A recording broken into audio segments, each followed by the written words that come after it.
ត្រឹមតែប្រហែលទៅបងប្អូនត្រឹមតែ1លានរៀលទេបងប្អូនណា250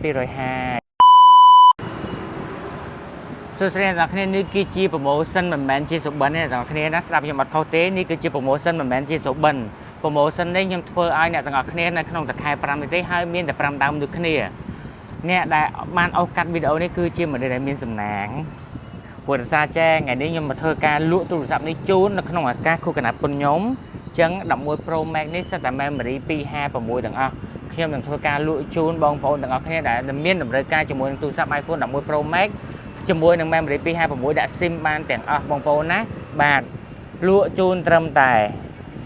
ប្រហែលទៅបងប្អូនត្រឹមតែ1លានរៀលទេបងប្អូនណា250អញ្ចឹងសម្រាប់បងប្អូនដែលមានតម្រូវការជាមួយនឹង iPhone 11 Pro Max នេះបងអាចអញ្ជើញមកយកបាននៅហាងសហាសភា Phone Shop បញ្ជាក់ឲ្យបញ្ជាក់ទៀតបងណា promotion នេះមាននៅក្នុងខែ5នេះបើសិនជាខ្ញុំលក់អត់អស់ទេ5ដើមនេះគឺខែ6ខ្ញុំលក់តម្លៃធម្មតាបានអញ្ចឹង5ដើមនេះខ្ញុំលក់នៅក្នុងខែ5គឺលក់ត្រឹមតែ1លានរៀលទេបងប្អូនណាស្មើនឹងជាមួយនឹងលុយដុល្លារ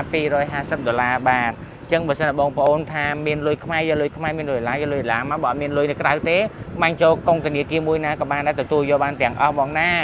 បាទអញ្ចឹងសូមបងដែលមានតម្រូវការក៏ដូចជាបងដែលកំពុងតែមាននិស្ស័យជាមួយនឹង iPhone 11 Pro Max នេះកុំភ្លេចមកហាងសីហាសោភា Phone Shop ទីតាំងនៅសាខ្លាំងរំសែវប្រជិតជាមួយនឹងក្រសង្កាទឹកបងណា